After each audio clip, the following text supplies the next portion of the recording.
গঠন করলে নারীদের জন্য আমরা বলেছি যে ব্যস্ত আওয়ারে ডাবল ডেকার বাসের মাধ্যমে সুরক্ষিতভাবে তারা যেন তাদের নির্দিষ্ট গন্তব্যস্থলে পৌঁছাতে পারে সেজন্য ট্রান্সপোর্ট ব্যবস্থা করা হবে ইনশাআল্লাহ। বাংলাদেশের জামায়াতে ইসলামী যদি ক্ষমতায় আসে তাহলে নারীদের যে পৈতৃক সম্পত্তির যে অধিকার সেই অধিকার আদায় সঠিকভাবে করার ব্যবস্থা করা হবে এবং আইনি সহায়তা প্রদান করা হবে ইনশাআল্লাহ। নারীদের জন্য মাতৃকালীন যে চিকিৎসা সুবিধা সেই চিকিৎসা সুবিধা সম্পূর্ণরূপে ফ্রি করা হবে। নারীদের জন্য ইনশাআল্লাহ যে ট্রান্সপোর্টের সঙ্গে সঙ্গে মাতৃত্বকালীন তাদের যে বিভিন্ন সুবিধা দরকার এবং তারা যখন কর্মজীবনে আসবে যদি বাচ্চাদের ফিডিং এর দরকার হয় সেটার জন্য আলাদা ব্যবস্থা বিভিন্ন ক্ষেত্রে সেখানে থাকবে ইনশাআল্লাহ। আমরা বলেছি নারীদের জন্য চিকিৎসা তাদের শিক্ষার জন্য বিশ্বের মধ্যে সবচেয়ে বড় যে বিশ্ববিদ্যালয় সেই বিশ্ববিদ্যালয় আমরা প্রতিষ্ঠা করার উদ্যোগ নেব ইনশাআল্লাহ। নারীদের জন্য আমরা এই এলাকার যে সকল কর্মকাণ্ডে তারা আছেন বিশেষ করে আমার এলাকায় বস্তিবাসীরা আছেন সেই এলাকার মানুষের জন্য কর্মসংস্থানের বিশেষ সুযোগ সুবিধা আমরা তৈরি করব ইনশাআল্লাহ।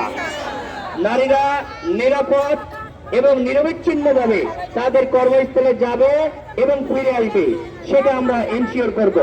প্রিয় উপস্থিতি, নারীরাই আমাদের মা এবং বোন এবং তাদের কর্মক্ষে সময় আমরা কমিয়ে একটি সুন্দর ব্যালেন্স ভাবে তারা যেন সংসার এবং কর্মক্ষেত্র মেনটেন করতে পারে সেজন্যই আমরা প্রস্তাবনা নিয়ে এগোচ্ছি। একটি পক্ষ এটা ভ্রান্তভাবে আমাদের বোনদের কাছে প্রেজেন্ট করতে পারে।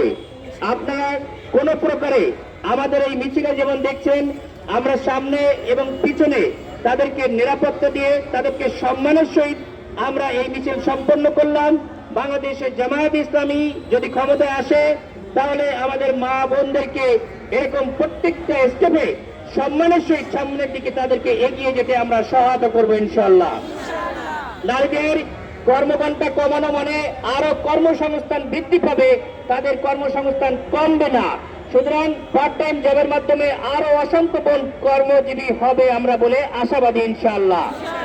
আমরা আশা করি বাংলাদেশে 12ই ফেব্রুয়ারি যে নির্বাচন হবে এই নির্বাচনে সকলে আমরা স্বতঃস্ফূর্তভাবে ঈদের আনন্দের মতো আমরা এগিয়ে আসবো।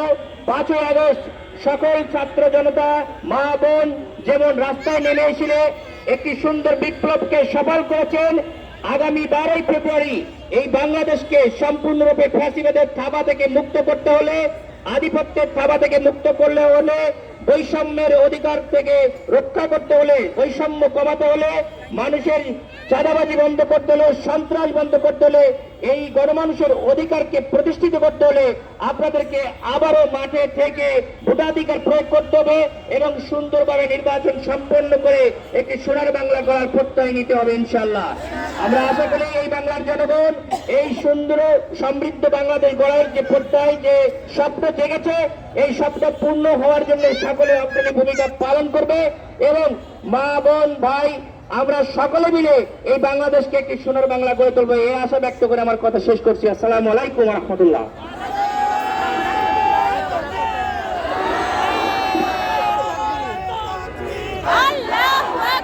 সম্মানিত ভাই, আমাদের বোনরা রাস্তা ছেড়ে চলে যাওয়ার পরে বাইরে অবস্থান থেকে যাবেন, আপনারা থেকে যাবেন, আমাদের বোনরা আগে যাবে এখান থেকে, বোনরা অবস্থান থেকে পরে বাইরে যাবেন। আমরা আস্তে আস্তে রাস্তা ক্লিয়ার করে দেবো, আমরা রাস্তা ক্লিয়ার করে দেবো, ভাইরা পরে যাবেন, ভাইরা পরে যাবেন, বোনরা আগে স্থান ত্যাগ করবে।